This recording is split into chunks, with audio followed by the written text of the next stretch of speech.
If you're struggling to get a software job, if you're thinking about giving up on your search, what you don't realize is that you're probably a lot closer than you think. When it came to getting software jobs in my life, I was pretty lucky. But in 2019, I took it upon myself to work as hard as I possibly could to get the best software job that I could get. But I came face to face with one of the worst job markets in recent history. So I wanted to share a story about how I almost quit my own goals right before my big break. Because it's really hard to see the fruits of your labor when you are in the midst of setbacks and failures. So to expand a little bit more about my life, I started working in tech in about February of 2017. And around mid-2019, I was already in my second startup at that point.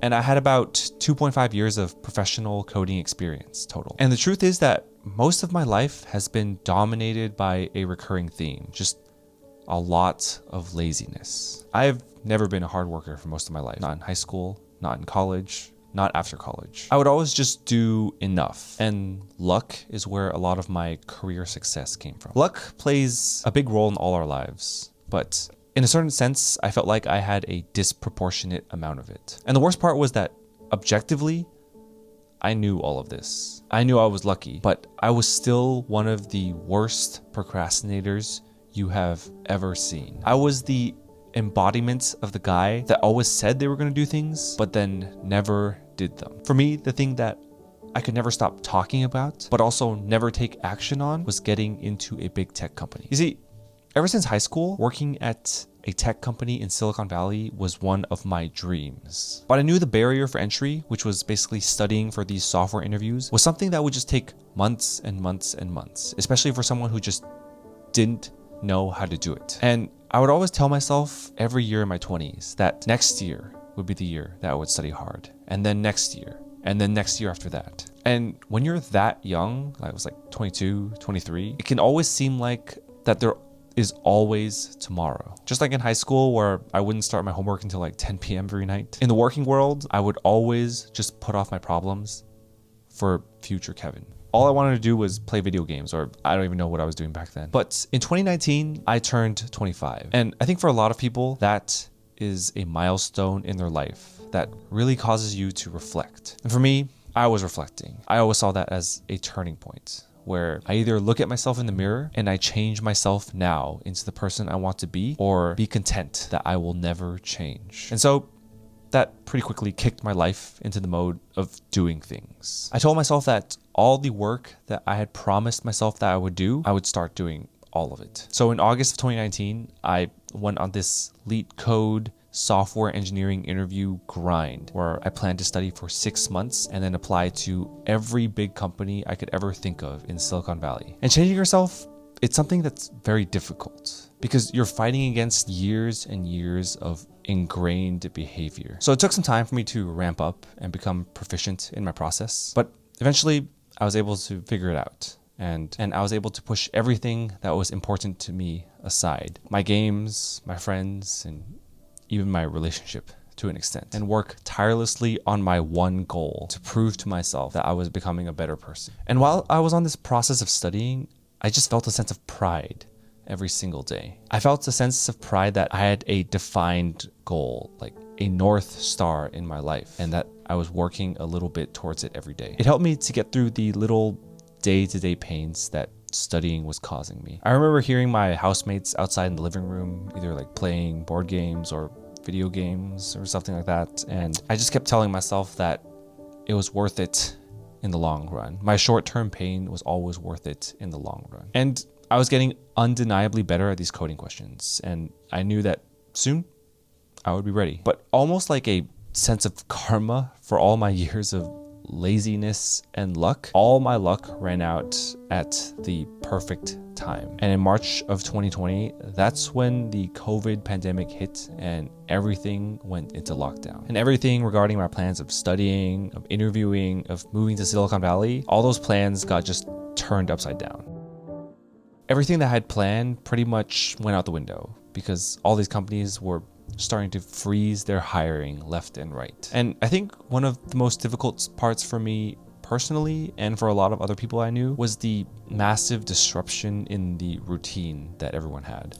For me, it was like I couldn't go to the gym and I didn't have my dedicated space for studying these interview questions, which is actually just like my company office after everyone had cleared out of the building. And so for a while, I, like probably everyone else, I was in a hopeful state that this situation would last maybe a couple weeks and everything would just start returning back to normal soon. Like our companies would start bringing us all back to work and these other companies would start hiring again as normal. But then people started to get laid off from these big tech companies. I remember at the time Airbnb had one of the most prominent layoffs. And then the world just started to change very, very quickly. I remember for the first time going to the grocery store and then seeing all these stickers on the floor for these social distancing markers and all these permanent plastic coverings that were just lining every cashier. It was then when it became the most clear to me that like, oh, this is not something that's gonna go away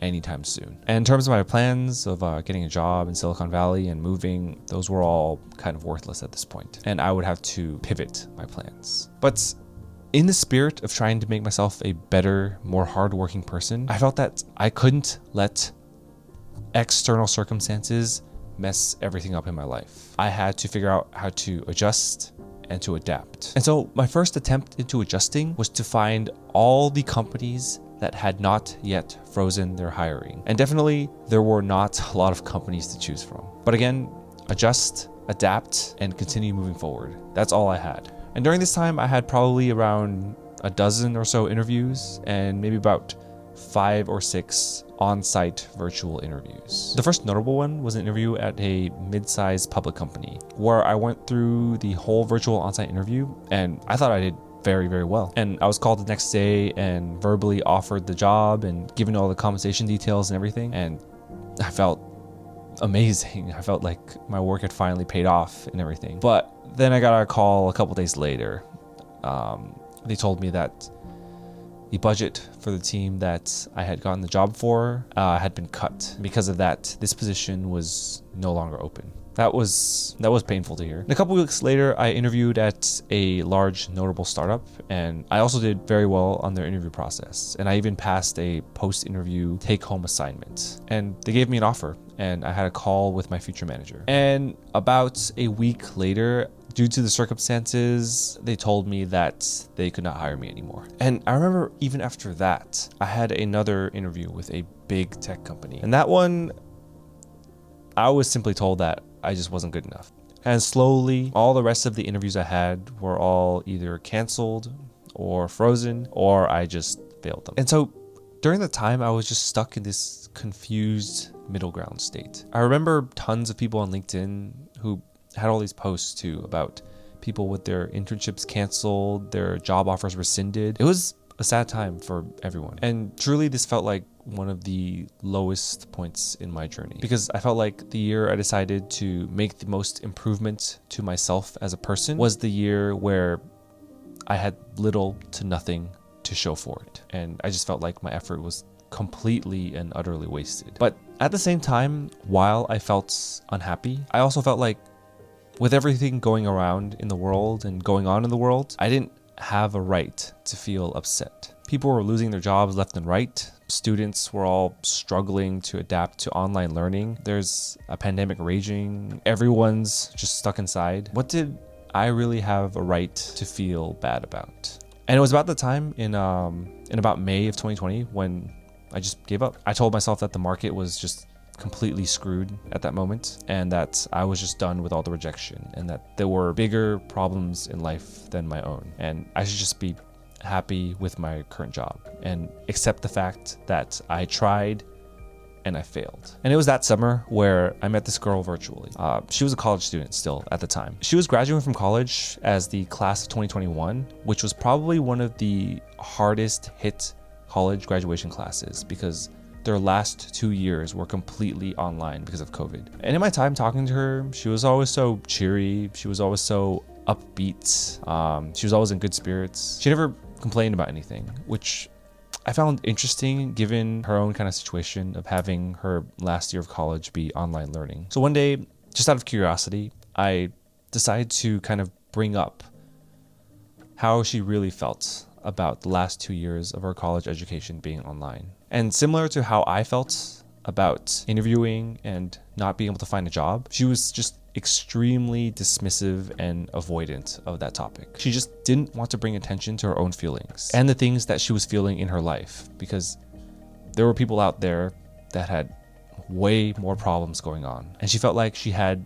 no right to be sad about anything. And what I realized was we both understood our own individual struggles, and both of us were unwilling to feel our emotions, because in the grand scheme of things, we both felt that they were inconsequential problems. But it opened my eyes to the fact that everyone has problems. It's just whether they choose to share it or not. And just because your own personal struggle isn't literally the worst struggle in the entire world doesn't mean that your own feelings are invalid. I was able to connect with her about these feelings, and I understood her struggle with online learning, and she understood my struggle with trying to find a software job. And from that conversation, it really just gave me a second wind of motivation that I didn't have before that conversation. I had become extremely discouraged with the interview process and the applying process that I had just given up before this point. But I think what I really needed was just someone who understood and someone to listen. For so long, I felt like interviewing had to be a solo process where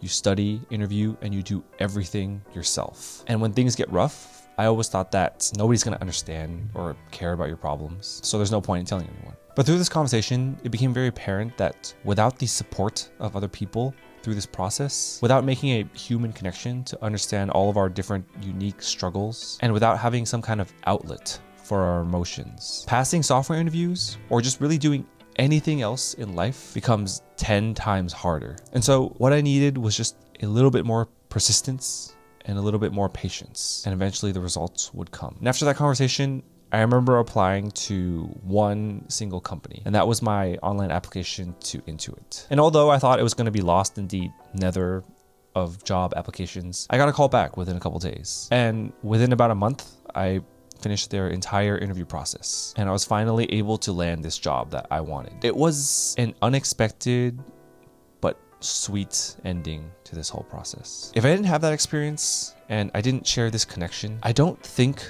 I would have gotten that job. It shows just how thin the line is between giving up and making it, where you can just show up right on the doorstep of your future goals, of your jobs, whatever, and not be able to make it. And just how easy it is to give up right when we're on the doorstep of our goals. It took me about 5 months longer than I anticipated to find my new job. But in the end, when the opportunity came, all my preparation, all my investment in changing myself, it all came together at once. And I was very fortunate to end up where I ended up. I guess you could say a little bit of that luck that I was talking about at the beginning bubbled its way back up into my life. So if you're struggling, if it's a job, if it's a goal, whatever, just remember that you are probably closer to your goal than you think. Persistence is just the key to everything. If you like this video and you want to hear more stories about my journey in tech, I recommend you check out this video about the first time I tried getting a job in my software career. And as always, thanks for watching.